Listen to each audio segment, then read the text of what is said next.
Man, I heard something this morning and I was like, whoa. Okay, that's news. That's news. We got two things. We've got David Sampson, who is a very well-known, well-respected business. David Sampson never softens the blow. A 16-year former Miami Marlins president, now a ruthless sports business analyst who once sat at the highest executive tables in media power circles. When he speaks about the economics of sports, decision-makers stop scrolling and lean in. And what he unleashed on the Dan LeBathard show isn't commentary. It's a warning that should send a chill through every single WNBA locker room. And the owners will end the WNBA. Really trying to get a landing spot for tons of issues, not just housing or minimums or tagging a percentage of revenue. If the players are not going to move on a revenue split versus derive revenue share off of a fixed number, what is your opinion on what happens? Maybe the end of the WNBA. The players' union has crossed the line of no return. A strike is officially approved, and at any second, the league could go dark. At the same time, owners slid a final proposal across the table, one that would rewrite what WNBA players earn from the ground up. But buried inside the standoff is a single demand so explosive it threatens to erase everything. Not pause talks, not stretch the fight. End the league altogether. Time. Every player is a free agent. All of them want money and need money. If you have a well-capitalized and well-funded business, the way Project B may be, that could be the end of the WNBA. And I promise you that Adam Silver is thinking about that, and the players are thinking about that. How real is that? Project B is already cutting multi-million-dollar checks to select players. Unrivaled is flush with heavyweight funding, waiting in the shadows. And if this agreement collapses, every WNBA player instantly becomes untethered, free, exposed, available. Sampson catches what almost everyone else ignores. This isn't bargaining anymore. This is a vulnerability window, a rare opening where a rival league could storm in and strip the roster bare. And the clock couldn't be ticking louder. What you're saying, how probable is that? It'll be unpopular if the WNBA folds. Unpopular to who? To the large majority of the... I'm not sure I understand what you're saying. Okay, we're just going to stop it right there. He's got a great point. Unpopular to what? Even with all the new fans, 2.5 million people? If they're gone tomorrow, 2.5 million people. And that's on the very high end. Dan Levitt asked the question everyone's afraid to say out loud. In a moment when the WNBA feels louder, brighter, and more visible than ever, how could it possibly collapse? Wouldn't shutting it down spark outrage? Sampson's answer slices straight through the illusion. Outrage from who exactly? Even at record attention, the audience is still finite. And visibility has never paid the bills. The league has never posted a profit. Fame and sustainability may sound alike, but in business, they live on opposite sides of reality. This offer, all right, from the league. The league's most recent offer would guarantee a maximum base salary of $1 million in 2026 that could reach $1.3 million through revenue sharing. That's up from the current $249,000 and could grow to nearly $2 million over the life of... Look closely at what's actually sitting on the table. The maximum base salary detonates from $249,000 to $1 million in year one, with incentives pushing it as high as $1.3 million under the proposed revenue model, and it doesn't stop there. By the final season of the deal, top players are staring at nearly $2 million a year. The minimum salary jumps to $250,000, more than double today's norm. This isn't a tweak. It's a seismic shift, a full teardown and rebuild of how players are paid. Not going to happen. He said, Adam Silver, that's not going to happen. And if that's what the league want, the players want, the WNBA is over. It's finished. They will not get that.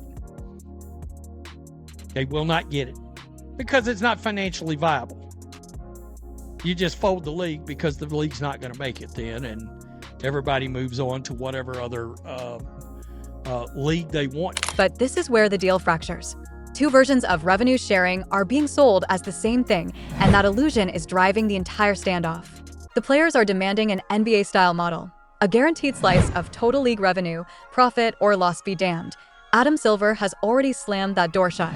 What the owners are offering is conditional sharing, bonuses unlocked only if the league actually turns a profit, triggered by strict performance benchmarks. These aren't small technical differences. They're opposing philosophies, and only one can survive. To the end. Because the NBA owners, aka the WNBA owners, and Adam Silver not going to play this game with the WNBA. And you heard him. He was like, the players are going to cave on this. And maybe this perceived move for a strike is like, oh, look at us. We're really strong. We really tried, but we're going to go ahead and take this deal. You know, because they ain't got a choice but to. Hanson's breakdown exposes the fatal miscalculation.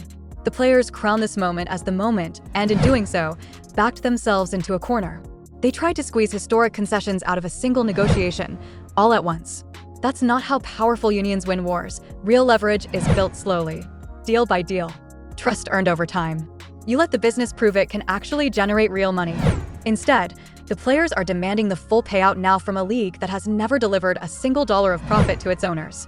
The owners, meanwhile, want repayment for decades of red ink before opening the vault. Cold as it sounds, that logic isn't reckless. It's business. Anymore, and now I just never consume it.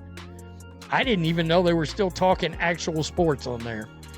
Tell me what you think. Peace. I'm out. Till next. The host had been glued to the Dan Le Batard show every single day for years until 2020 hit, and the program veered sharply into politics. He walked away completely, assuming sports analysis was gone for good. He hadn't realized the show still dissected real sports business until this clip landed in his lap. This segment is different. Raw, unflinching, no politics. Just the stark, unforgiving truth of money, strategy, and survival in professional sports. The biggest thing they did wrong, they said this is their moment.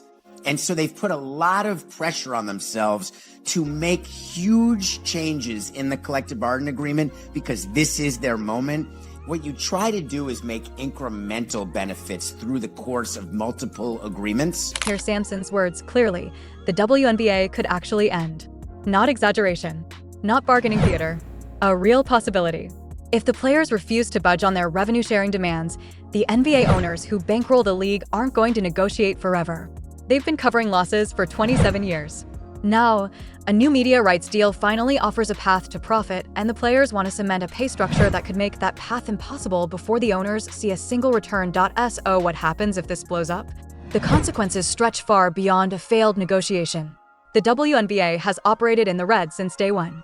Every season, the NBA absorbed the deficit as part of a mission to grow the game, not charity, but investment. Every investment has a limit. Cutoffs exist. Now, with media rights finally in place, viewership peaking during Caitlin Clark's rookie season, and sponsorship interest surging, the fundamentals are improving, but improving doesn't equal profitability. The league still has to prove it can turn revenue into profit. Costs must be controlled as income grows. Owners need tangible returns before they hand over profit shares that don't exist. The players demand sharing profits before they're real. From a business standpoint, that's asking investors to give away their returns before recouping decades of losses. No rational business works that way. Here's the hard truth the players may not grasp. The NBA owners don't need the WNBA. They want it to succeed, but if the numbers break down, they'll pull the plug without hesitation. They have other ventures, other priorities. The players, however, need the WNBA to survive. Overseas leagues pay well.